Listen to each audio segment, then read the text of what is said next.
चेहरा को दागहीन करने अपेक्षा चमक बजाय रखिबा कष्टकर। सूर्यर क्षतिकारक किरण, प्रदूषण, खाद्य एवं रासायनिक पदार्थ थिबा द्रव्यर व्यवहार हेतु चर्मर रंग नष्ट हो जाए। एही रंग को पुनः प्राप्त करने को लोक माने पुणी थरे बजार उपलब्ध सौंदर्य चिकित्सा एवं महंगा द्रव्य व्यवहार करती।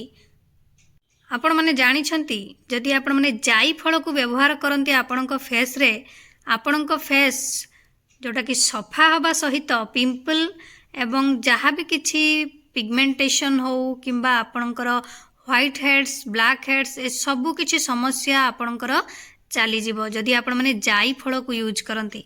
ताले चलंतु आज आम वीडियो माध्यम जानिबा केमती कोन जाई फल को यूज करिबा, यूज कले हमर कोन सबु लाभ मिलिबो ता विषय भी जानिबा। ताले चलंतु वीडियो आरंभ करिबा। आपन समस्त को मो तरफ नमस्कार। आशा करछि आपण माने समस्त भलरे थिबे, मो भी भलरे अछि।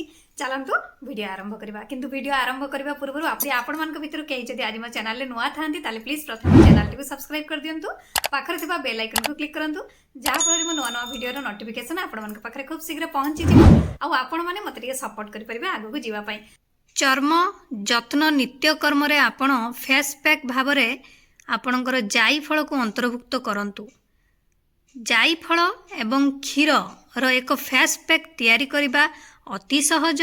एही फेस पैक प्रस्तुत करने को आपण मानकु गोटे चामच कंचा क्षीर सहित गोटे चामच जाई फल रो पाउडर दरकार।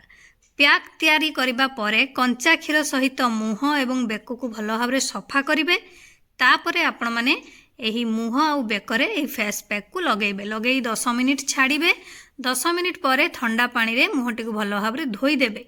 देखिबे आपणक फेस सफा हवा सहित जहाँ भी किछि जमा होइथिबो मैला सबु किछि बाहरी जीवो।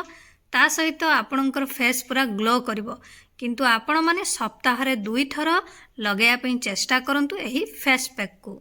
नहेले आपण माने आपणकर जो जाई फल सहित जदि साफ्रन केसर को मिसाई लगांती ताहले बहुत उपकार पाइबे। केमती कोन लगेबे सेथिपई आपण 2 चामच जाई फलर पाउडर नियंतु, 2 चामच गोलाप जल नियंतु, अल्प किछि साफ्रन मिसांतु।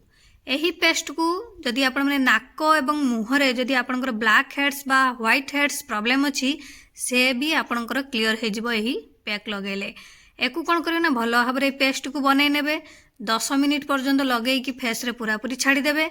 जते बेले आपणकर पेस्ट सुखी जिवो एहाकु स्क्रब परी सफा करंतु घसी घसी। देखिबे आपणकर ब्लैक हेड्स व्हाइट हेड्स ए सबु किछि बाहरी जिवो। किंतु आपण मानको सप्ताह रे थरे एही फेस पैक को लगाया पई पड़िबो।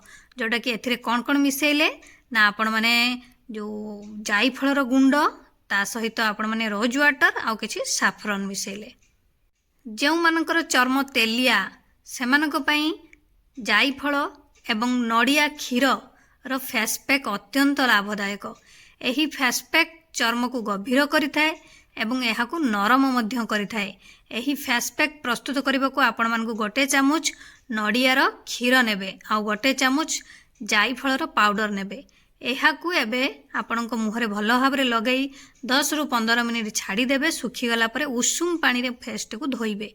देखिबे आपणकर फेस रे जदि जो गर्त टाइप रो थाए बा व्रण हो सारिकी मंजीटा बाहरी गला परे जो दाग रही थाए से दाग आपणकर पूरा पूरी चली जीवो। किंतु आपण माने एकु सप्ताह रे 2 थर लगाया पई चेष्टा करिवे।